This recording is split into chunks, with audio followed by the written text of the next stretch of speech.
Hi friends, నా పేరు Surendra. Welcome back to my channel. Rough ఆడించిన రాజమాత, బాస్ లేడీ అల్లాడించేసింది అంతే. ఎందుకో చెప్తా. అక్కడ పెట్టిందో భయంకరమైన ఫిజికల్ టాస్క్ కాదు, వాటి గురించి కాదు. సో గెలవాలన్న తపన ప్లస్ ఈరోజు ఆమె మాట్లాడిన కొన్ని డైలాగులు, సో మొత్తం చూసి అంటున్నమాట రఫ్ ఆడించిన రాజమాతని. తర్వాత కెప్టెన్ డిమాండ్ రిపోర్టింగ్, ఇది అసలు ట్విస్ట్. అసలు భలే భలే జరుగుతుందమ్మా బిగ్ బాస్ సీజన్ 9 మాత్రం. సో లాస్ట్ వీక్ రీతు, ఈ వీక్ డిమాండ్. వీళ్ళకు ఉందే పాపం తక్కువ ఓటింగ్, ఏదో ఒకరికొకరు అలా సహాయం చేసుకుంటా. ఆమెకున్న 3% ఈయనకి, ఈయనకున్న ఒక 5% ఆమెకి, మొత్తానికి మళ్ళీ ఈ వీక్ డిమాండ్ అంటే నెక్స్ట్ వీక్ రీతు ఉన్నా కానీ నామినేషన్లో కొంచెం పర్లా డిమాండ్ ఓటు యాడ్ అయ్యిద్ది. ఆ తర్వాత వీక్ మళ్ళీ ఏదో జరిగిద్ది. ఆ తర్వాత అంటే దానికి అలా అలా నెట్టుకుంటా పోతున్నాడు అబ్బా బిగ్ బాస్ వీళ్ళిద్దరు ఏమన్నా టాప్ వెలుగు చేరుస్తాడా? వీళ్ళిద్దరు ఒకరు ఉంటారు అనుకున్నా నేను, ఇప్పటికీ అదే అనుకుంటున్నా. బట్ చూద్దాం. సుమన్, భరణి, సంజన వీళ్ళకి డేంజర్ బెల్స్ మోగుతాయా? ఎందుకంటే ఈ వీక్ ఎలాగో దివ్య గారు వెళ్ళిపోతారు, అది కనిపిస్తుంది. ఆబ్వియస్గా 2-3 డేస్ నుంచి ఇరిటేషన్గా మాట్లాడటము, అక్కడ లోపల ఏమన్నా జరగని భరణి దివ్య ప్రతి ఇది కొంచెం దివ్య ఇరిటేటింగ్గా మాట్లాడటము అవన్నీ చూపిస్తున్నాడంటేనే కొంచెం ఆమెకి కంటెంట్ కూడా తక్కువ ఉంది. సో ఆబ్వియస్గా ఈ వీక్ ఆమె వెళ్ళిపోద్ది. మొత్తం 9 మంది, 4 వెళ్ళాలా. దివ్య ఈ వీక్ వెళ్తే ఇంక 3 వెళ్ళాలి టాప్ 5కి. టాప్ 5లో లేని వాళ్ళు ఆ 3 ఎవరు? సంజన, భరణి, సుమన్ ఉంటారా? సుమన్ ఏమో టాప్ ఓటింగ్, తోపు ఓటింగ్ అని పాపము, కానీ ఇంక చివరికి వచ్చేసరికి కాంటెంట్ లేదు, ఆయన తీసేయచ్చు. భరణి గారు అసలు ఒక వెలిగి ఇక్కడికి వచ్చిన వాళ్ళు. సంజన అసలు ఏకంగా అసలు ఊపిరి పోసిన వాళ్ళు సీజన్ 9కి స్టార్టింగ్లో. సో ఇక్కడ ఏదన్నా మ్యాజిక్ జరగదా అన్నట్టు అనిపిస్తుంది. But let us see.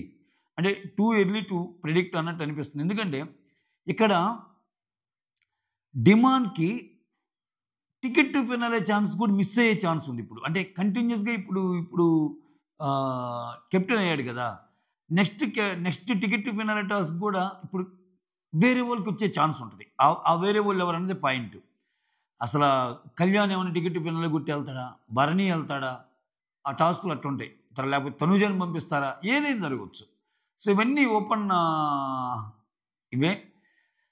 So చూడాలి. మొత్తానికి ఇది రీతుకి కలిసి వచ్చే అంశం, రీతుకి డిమాండ్కి. ఎందుకంటే ఇప్పుడు ఈ వీక్ కొంచెం ఎలా ఫేవర్ అయిందో రీతు కెప్టెన్ అవటం వల్ల డిమాండ్కి ఎంతో కొంత కలిసి వస్తుందిగా. వీళ్ళిద్దరిది కొంచెం కంబైన్డ్ ఓటింగ్ ఉంటుంది. సో అలానే డిమాండ్ కెప్టెన్ అవటం వల్ల రీతు ఓటింగ్ పడిద్ది. ఇంకా తెలివిగా ఆలోచిస్తే తప్పితే అంత తెలివిగా ఈ రోజులు ఆలోచించలే. వాళ్ళిద్దరు ఫ్రెండ్షిప్పే కాబట్టి ఆబ్వియస్గా ఏం లేనప్పుడు ఆమెకి, ఆమె లేనప్పుడు ఆయనకి. కొన్నిసార్లు ఏంటంటే కొంచెం తెలివిగా ఆలోచిస్తారు ఫ్యాన్స్. అంటే అంత ఎక్కువ లాజికల్ థింకింగ్ చేసే వాళ్ళు తక్కువ ఉంటారులే. ఇప్పుడు డిమాండ్ కానీ కెప్టెన్గా ఉన్నప్పుడు మళ్ళా మాయం ఓట్లేసి రీతుని సేవ్ చేస్తే మళ్ళీ నాకు ఛాన్స్ ఉంటుందో ఉండదో. అదే రీతు ఏకంగా బయటికి వెళ్ళిపోయిందనుకో, బయట నుంచి సపోర్ట్ చేస్తే మనకి ఇంకా ఎక్కువ ఉంటుంది కదా అని అట్లా ఏమైనా వేరే గేమ్ ఆడారనుకో, అప్పుడప్పుడు కొంతమంది కంటెస్టెంట్స్ ఫ్యాన్స్ ఆడతారు ఇటువంటి గేమ్. బిగ్ బాస్లో చాలా చూశాను, చాలా సీజన్లో చాలాసార్లు చూశాను నేను ఇది. సో అటువంటిప్పుడు సపోర్ట్ చేస్తారా లేదా అనేది డౌట్. సో మొత్తానికి చూద్దాం ఎటు పోద్దో ఏమో. లాస్ట్ రౌండ్ దాకా వచ్చింది ఇమ్మాన్యుల్ అండ్ డిమాండ్ పవన్ అంట. డిమాండ్ పవన్ విన్ అయ్యాడంట, అది ఇప్పుడు కొన్న update. So demand Pavan reporting. So Kalyan పాపం అమ్మకు మాట ఇచ్చాడు. సంజన గారు ఫస్ట్ కెప్టెన్ అయ్యి లాస్ట్ కెప్టెన్ అవుతారేమో అనుకున్నా నేనైతే. సో అంటే ఛాన్సెస్ రకరకాలుగా అనుకున్నాం. బట్ డిమాండ్ పవన్ ఎక్స్పెక్ట్ చెయ్యం, ఎందుకంటే ఆల్రెడీ 2 times గెలిచాడు కదా అన్నట్టు. అగైన్ ఇంకా ఇంకొకసారి టాస్కింగ్ అనిపించాడు ఆయన. అసలు అది ఎలా జరిగింది ఏంటి ఇవన్నీ చూద్దాం. సో మొత్తానికి డిమాండ్కి మంచి రోజులు వచ్చేసాయి అబ్బా, సూపర్. ఈరోజు కొంచెం ఈ వీకెండ్ కొంచెం తిట్టించుకుంటాడు నాగ్ సార్ తోటి ఆ గొంతు మ్యాటర్లో. But still demand Pawan captain అవడం నిజంగా నాకు కూడా హ్యాపీ న్యూస్. ఎందుకంటే అతను వర్మ పాపం అతను ఎందుకు వెనకబడ్డాడు కానీ డిమాండ్ పవన్ చాలా మంచి ప్లేయరు. సో ఇంకా చాలా ముందుకు వెళ్ళేవాడు, కొన్ని మార్చుకోగలిగితే. బట్ స్టిల్ సో చాలా ఇప్పుడు ఎంతమంది కామనర్స్ వస్తే అంతమందిలో ఇప్పుడు సరే కళ్యాణ్ లాగా టాప్ ఓటింగ్ లేకపోవచ్చు, బట్ స్టిల్ సర్వైవ్ అయ్యాడు కదా లాస్ట్ దాకా. చాలా గొప్ప విషయం కదా. సో సూపర్ డిమాండ్, సూపర్ అంతే. సో నెక్స్ట్ ఇక్కడ అసలు లైక్ అడగటం మర్చిపోయా మాస్టర్, ప్లీజ్ ఒక లైక్ కొట్టి స్టార్ట్ చేయండి. అలానే కొత్త వాళ్ళు ఎవరైనా చూస్తుంటే please do subscribe, share it and hype it. Like మాత్రం ముఖ్యం బిగులా, ఒక లైక్ అయితే కొట్టండి. నెక్స్ట్ సంజన గారు తోపని నేను ఎందుకన్నానంటే సో ఇక్కడ రఫ్ ఆడిచ్చిన రాజమాతని నేను ఎందుకు పెట్టానంటే, ఒక 5 months బేబీని ఇంట్లో వదిలిపెట్టి ఇప్పుడు వచ్చి ఒక 2-3 months అవుతుంది కదా. అంటే ఒకరికి ఒక బిడ్డకి బర్త్ ఇచ్చాక ఒక లేడీ బాడీ అనేది అట్లీస్ట్ ఒక 9 months 1 year దాకా కొంచెం ఇబ్బందులు ఉంటాయి వాళ్ళకి. 1 year ఉంటుంది కదరా, 1 year ఇబ్బందులు ఉంటాయి. అంటే మనం చెప్పినంత ఈజీ కాదు. వాళ్ళు ఏదైనా పరిగెత్తాలన్నా ఏదైనా చెయ్యాలన్నా కొంచెం అంటే ఫ్రీ డెలివరీ అయితే పర్లేదు, మళ్ళీ సిజేరియన్ అనుకో, సి సెక్షన్ అనుకో, ఇంకా బ్యాక్ ఏక్ కూడా ఉంటుంది వాళ్ళకి. సో ఇన్ని బాధలు ఉంటాయి లేడీస్కి నిజంగా పాపం. సో అంత బాధ ఇన్ని పక్కన పెట్టేసేయండి, ఆమె ఆడాలన్న తపన, నాకు ఛాన్స్ ఇవ్వండి నేను వచ్చిన వాళ్ళందరినీ అడగటం, నాకు సంచాలకి ఇవ్వండి అని అడగటం, నేను ప్రూవ్ చేసుకోవాలి గేమ్ అని అనటం. ఈరోజు నిజంగా లాస్ట్ ఇప్పుడు ఒకటబ్బా, సరే వచ్చిన వాళ్ళందరూ సోహెల్ కానీ యావార్ కానీ ఇంకా చాలామంది కొంచెం లైట్గానే ఆడుతున్నారు. అది ఇది క్లియర్ కట్గా కనిపిస్తుంది. వీళ్ళని గెలిపిద్దామన్న ఉద్దేశమే ఉండొచ్చు ప్రాబబ్లీ. సో ఇక్కడ నేనేమంటానంటే, ఇప్పుడు లాస్ట్ 3 ఆడిచ్చారు. ఓకే, యాక్చువల్గా రోహిణి రావాల్సిందంట. రోహిణికి ఏదో పని ఉండి రాలేకపోయేసరికి ఇద్దరిని కలిపి సోహెలే ఆడిచ్చాడు, సోహెల్తోనే ఆడిచ్చారు. ఇప్పుడు సోహెల్ సీరియస్నెస్గా ఆడకపోవచ్చు, వీళ్ళని ఎవరినో గెలిపించాలని. బట్ రేస్లో ఉన్న రీతు అండ్ సంజన సీరియస్గా ఆడి ఉంటారుగా. మోర్ ఓవర్ సంజన షూతో ఆడింది. అది రీతు అన్న ఇంకా షూ అన్నీ ఇప్పేసి కొంచెం నార్మల్ షూకి లేనప్పుడు ఏంటంటే స్కిడ్ అవుతుంది కదా వాటి మీద నడిచేటప్పుడు, ఆ నెంబర్ గేమ్ అప్పుడు. సో అట్లా కింద పడుతుంది లేస్తుంది. అప్పటికి కొంచెం లేట్ అయింది, అయినా కానీ నెంబర్స్ పెట్టి దన్ ఫటాఫట్ కొట్టి ఇదిగో అని చూపించింది. గేమ్ కనపడిందా, రాజమాత గేమ్ కనపడిందా అనిపించింది ఇక్కడ. సో ఇక్కడ ఇంకొకటి, ఈరోజు చాలా దొంగతనము, చాలా సీరియస్నెస్ అయ్యిద్ది, అది ఇది అనుకున్నాం కదా. చాలా అంటే దాన్ని కూడా ఎంత క్యూట్గా మలిచారబ్బా. ఇక్కడ చూడండి, ఆమె దొంగతనం చేస్తే బర్నీ టాబ్లెట్ని దొంగతనం చేసేటప్పుడు ఆయనకి నిద్ర పట్టని అదేంటి మెగ్నీషియం టాబ్లెట్స్ ఏవో, అంటే మెగ్నీషియం, మల్టీవిటమిన్, కాల్షియం అన్ని టాబ్లెట్లు ఆయన ఏ టాబ్లెట్ వేసుకుంటే నిద్ర వస్తుందో ఆ టాబ్లెట్లు మాత్రం అక్కడ పెడుతుంది. పెట్టి మిగిలిన టాబ్లెట్లు బర్నీ గారికి పిచ్చెక్కిపోద్ది. అసలు ఎవరు తీశారో చెప్పండి అంటే రీతు పాప మీద అందరిని అడుగుతూ ఉంటుంది. నాకేం పని, నేను ఎందుకు తీశానన్నట్టు అంటది తెలుసుగా. అప్పటికి దివ్య అంటది, బయట వాళ్ళు వచ్చేది చెప్పారని చెప్పి మళ్ళీ దొంగతనాలు స్టార్ట్ చేయగలిది అంటే నాకేం అవసరం, అది ఇది కాదు, నాకు ఆయనకి కొన్ని ఉన్నాయి అది ఇదని అంటది. నేను ఎందుకు నేను తీయలేదులే అని మిగిలిన వాళ్ళతో అంటది. ఇమ్మాన్యుల్తో అన్నప్పుడు అరే నాకు బర్నీ గారికి కొన్ని ఉన్నాయిలే అందుకని నేను తీసాలే అన్నట్టు అంటది. అది కాదు మమ్మ, నువ్వు తీసింది ఆయనకి ఓకే కదా, అలా అయితే ఓకే, ఒకవేళ సీరియస్గా అయితే మాత్రం చూసుకోమమ్మా అన్నట్టు అంటాడు ఆయన. లేదు లేరా అది ఇది అన్నట్టు అంటది. అయితే లాస్ట్లో మీకోసం అక్కడ మెగ్నీషియం టాబ్లెట్లు ఊరికి పెట్టారు, నిద్ర మీకు మళ్ళీ నిద్ర పట్టడం కష్టం ఉంటే, అబ్బా ఏమి హ్యుమానిటీ అమ్మా నీది అన్నాడు బర్నీ గారు. అయితే అసలు అబ్బబ్బా దీంట్లో కూడా ఏమి హ్యుమానిటేరియన్ అమ్మా, ఏమి హ్యుమానిటీ అమ్మా అంటే నాకైతే సీరియస్గా నవ్వు వచ్చింది. సో ఆ తర్వాత దొంగతనం చేసే నెక్స్ట్ డే ఇవ్వటము, ఆ గ్యాప్లో ఇమ్మాన్యుల్, తిను, భరణి, సంజన వీళ్ళు మాట్లాడుకుంటూ ఉంటే మధ్యలో దివ్య వచ్చి ఇమ్మాన్యుల్ మాట్లాడుకు వాళ్ళు చూసుకుంటారు అన్నట్టు అనింది ఎటకారంగా. ఇంకా కోపం వస్తుంది కదా, నువ్వెందుకు పెద్దానికి మధ్యలో ఎందుకు ఎంటర్ అవుతావు అన్నాడు. ఇటువంటి ఏమో చేస్తుంది. చాలా కోప్పడతాడు. కోప్పడ్డాక ఆ విషయం ఆమె ఏడుస్తుంది.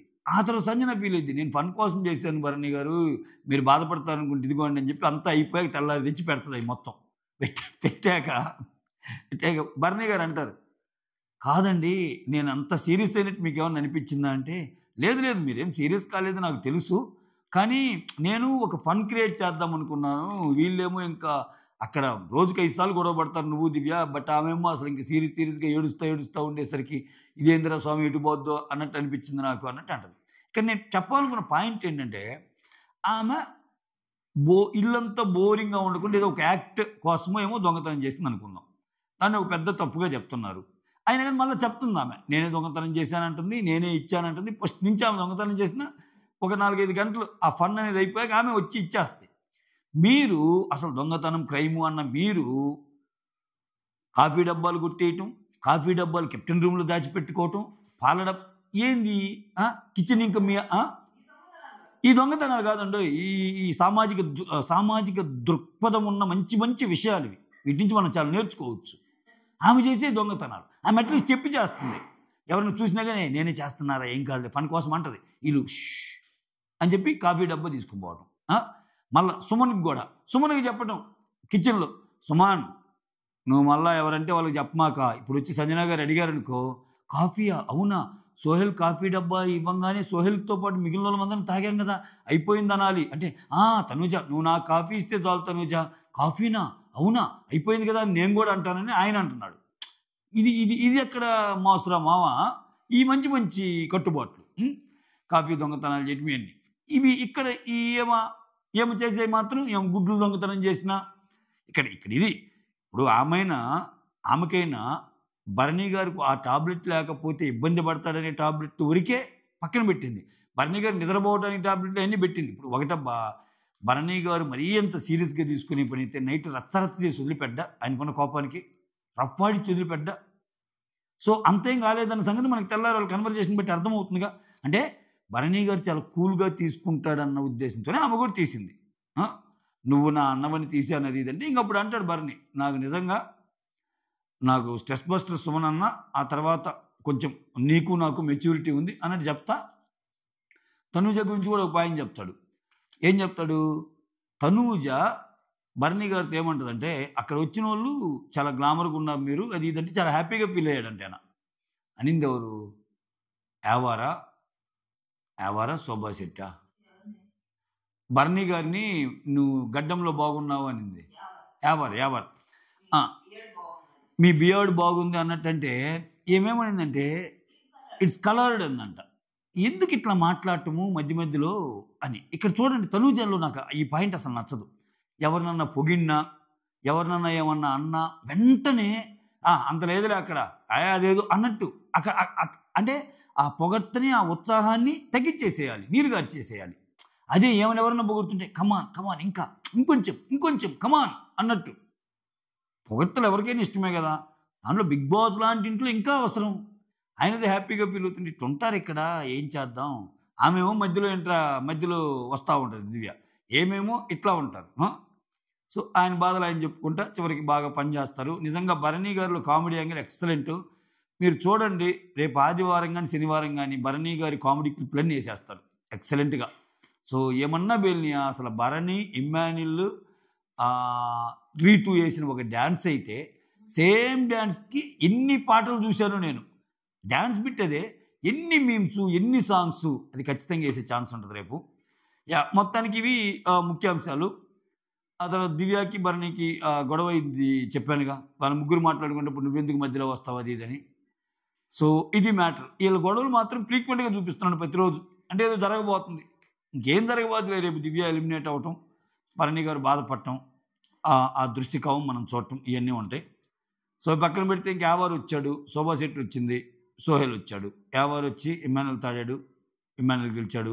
శోభా శెట్టి వచ్చి దివ్యాతో ఆడింది, దివ్య గెలిచింది. సోహెల్ వచ్చి వీళ్ళిద్దరు తాడాడు, వీళ్ళిద్దరు గెలిచారు, రీతు అండ్ సంజన. ఇప్పుడు ఇంకో డౌట్, ఇప్పుడు ఫస్ట్ సంజన నెక్స్ట్ రీతు అయింది కదా, ఒకవేళ ఫస్ట్ రీతు అయ్యి నెక్స్ట్ సంజన అయితే ఎట్లా? ఇద్దరిని కంటెంటర్స్గా ఉంచేవాడు బిగ్ బాస్? క్వశ్చన్ మార్కే. అయితే ఒకటి ఉంది ఇక్కడ, లాజికల్గా ఆలోచిస్తే ఇద్దరిని ఉంచాలి. ఇప్పుడు అక్కడ వచ్చింది సోహెల్తో ఆడమని. ఇప్పుడు ఫస్ట్ సంజన గెలిచి నెక్స్ట్ సోహెల్ గెలిచి నెక్స్ట్ రీతు గెలిచి అప్పుడు రీతు ఉంచితే తప్పు. కానీ సో ఇక్కడ ఇద్దరు గెలిచారు కాబట్టి ఓకే, ఇంక చేసేయచ్చులే. ఇక్కడ మీరు చూడండి ఇంకో డిఫరెన్స్. మీరు గేమ్స్ ఆడేటప్పుడు మీరు ఎంతమంది అబ్జర్వ్ చేశారో లేదో, ఇంట్లో వాళ్ళు ఇప్పుడు డిమాన్ అనుకో, డిమాన్ గేమ్ వరకు డిమాన్ సపోర్ట్ చేస్తారు రీతు. మిగిలిన వాళ్ళు ఏ గెస్ట్లు వచ్చినా, ఇప్పుడు గెస్ట్లు ఇంట్లో వాళ్ళు ఆడుతుంటారు కదా, ఎక్కువ గెస్ట్లకే సపోర్ట్ చేస్తుంది రీతు. బాగాడు అంటే ఆ పక్కనోడు ఓడిపోవాలి అని. ఆబ్వియస్గా ఒకరు ముందుకెళ్ళాలంటే ఇంకో ఓడిపోవాలి. కానీ కొంచెం ఉంటుంది కదా, వీళ్ళు కూడా ఏముంది కంటెంటర్ అయితే ఏముంది, ఎవరు బెస్ట్ వాళ్ళు ఇస్తారు కదా, ఎలాగో నేను కరెంట్ వీక్ చెప్పినే కదా అన్నట్టు ఉండదు ఆమెకి. సో అటువంటి బాగా ప్లే చేస్తుంది ఈ అమ్మాయి. తర్వాత ఈ సీజన్లో కావాలని తెచ్చి పెట్టుకున్న పనులు కొన్ని చేస్తుంది అబ్బా అమ్మాయి. దానికి తోడు ఈ సీజన్ వాళ్ళు సరిపోయారు. ప్రతి దానికి ఆమె నవ్వు గురించి చెప్పటము వచ్చిన వాళ్ళందరూ. మీకు కొన్ని సందర్భాలు అంటే నాకైనా మీకు అనిపిస్తున్నా, కమెంట్ చేయండి ఓకే.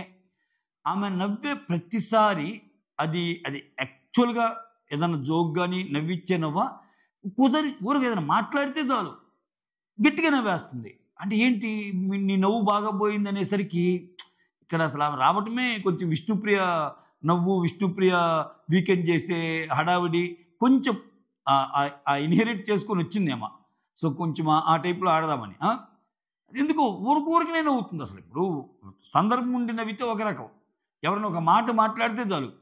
రోజులో ఎన్నిసార్లు ఎపిసోడ్లు, ఎన్నిసార్లు లైవ్ చూసే వాళ్ళకి మీకు అర్థమైంది అసలు ఎన్నిసార్లు ఈ వచ్చిన వాళ్ళు కూడా ఆ నవ్వు గురించి ఎక్కువ చెప్పడం వల్ల అసలు ఈ నవ్వే నన్ను ఇన్ని వారాలు ఉంచిందేమో అని కూడా ఫీల్ అయ్యేటట్టు చెప్తున్నారు వీళ్ళేమో.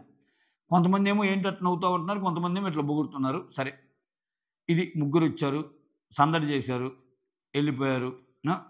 యావారు మాత్రం అసలు కొంచెం ఏందో ఏంది ఇతను ఇలా బిహేవ్ చేస్తున్నాడు అనిపించింది నాకైతే రాగానే. Tanuja do have a boy friend అన్నాడు. నో అనింది. అనిపించింది నాకు, ఏంటో మరి. ఇక్కడ యావారేంటి డూ హ్యావ్ బాయ్ ఫ్రెండ్ అని ఎందుకు అడిగాడు అన్నది ఒక క్వశ్చన్. సరదాకేలే నవ్వుల్లాటగా. ఇంకా తర్వాత ఒక సాంగ్ వేశాడు. ఆ సాంగ్లో అసలు తనూజాని తిప్పి ఆడుకొని అంతా ఒక డ్యాన్స్ లాగా చేశాడు. తనూజ స్పోర్టివ్నెస్కి మెచ్చుకోవాలి. ఇక్కడ కొంచెం మామూలుగానే ఉంది. యాక్చువల్గా అయితే ఆమెను అసలు తోస్తేనే ఇది అన్నట్టు ఉంటుంది. కొంచెం ఎందుకు నాకు ఇందాక కూడా కాఫీ పౌడర్ విషయంలో అది డోర్ ఇలా అన్నప్పుడు చూసుకో సోహెల్ అన్నట్టు అంటది కదా, చూసుకో సోహెల్ అన్నట్టు అంటది అక్కడ తోసుకునేటప్పుడు. బట్ యావారు విషయంలో కొంచెం బాగానే లైక్ కొంచెం స్పోర్టివ్గానే తీసుకుంది. యావారు వచ్చి ఇంక జోకులు వేసాడు ఇమాన్యుల్ మీద, అందరి మీద. ఇంకంతే, ఇంక ఒక్కొక్కరి గురించి ఏం చెప్తాం, ఒక్కొక్కరి గురించి అందరూ మంచిగా ఆడుతున్నారు, నీలో ఇది, నీలో అది, నీలో ఇది అని చెప్పారు. అందరూ వెళ్ళిపోయారు. అది ఓకే, ఇది వ్యవహారం జరిగింది. ఇంకేమైనా ఉన్నాయా మెయిన్ పాయింట్స్?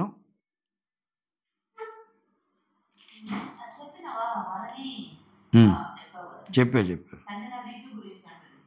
ఇక్కడ సంజన భరణి కన్వర్జేషన్ ఒకటి ఉంటుంది అబ్బా, అది చెప్తా. అది కొంచెం ఇంపార్టెంట్ కన్వర్జేషన్. దీంట్లో ఏంటంటే భరణి అంటాడు, సుమన్ తర్వాత నాకు మీరే కదా, కొంచెం మెచ్యూరిటీ ఉంది మీకే అన్నట్టు అనిపిస్తానంటే, అప్పుడు భరణి గారు చెప్తారు కదా, చాలా హ్యాండ్సమ్గా ఉన్నారు భరణి గారు అంటే నేను చాలా హ్యాపీగా ఫీల్ అయ్యాను, మీ బియర్డ్ బాగుందంటే వెంటనే తనుజ వచ్చేది కలర్డ్ ఉంది అన్నట్టంటే అప్పుడు రీతు గురించి ఎత్తిద్దామా. ఇంకా తనుజన్న ఒక రకం, రీతు అయితే నెక్స్ట్ లెవెల్ వరస్ట్. అసలు గొడవ పడిద్ది కావాలని గొడవ పడితే సరేలే, వేరే వాళ్ళతో గొడవ అయినప్పుడు కూడా వెళ్ళి మాట్లాడదామని నేను ట్రై చేస్తా. నేను వెళ్తే ఐ నీడ్ పర్సనల్ స్పేస్ అంటుంది. మళ్ళీ పాయింట్ వచ్చినప్పుడు మనల్ని అరుస్తుంటుంది. సో నేను మెచ్యూర్డ్ కాబట్టే మళ్ళీ వెళ్ళి మాట్లాడుతున్నాను ఆ అమ్మాయిని. ఎంతసేపు ఇక్కడ అణిచిపెట్టుకొని అయిపోయింది. సాక్రిఫైజ్ అని నన్ను ఇంత దాకా తెచ్చారు. సో ఇంకా నన్ను బయట వేస్తారు ఇంకా సాక్రిఫైజ్ అంటే, ఏదైతే ఇదైంది అన్నట్టు తెగొట్టి ఆడుతుంది ఆమె. ఓకే, సో ఇంతే. ఇంకా గేమ్స్ గురించి ఏం చెప్తాం, గేమ్స్ ఆడారు, వాళ్ళు విన్ అయ్యారు. ఈ 6గురిలో మళ్ళీ జరిగితే లాస్ట్ దాకా వెళ్ళింది మాత్రం డిమాండ్ అండ్ ఇమాన్యుల్ అంట. సో మరొక్కసారి చరిత్రకి ఎక్కేసాడు డిమాండ్. సూపర్ అంతే. That's all. Thank you so much. Signing off me Surendra.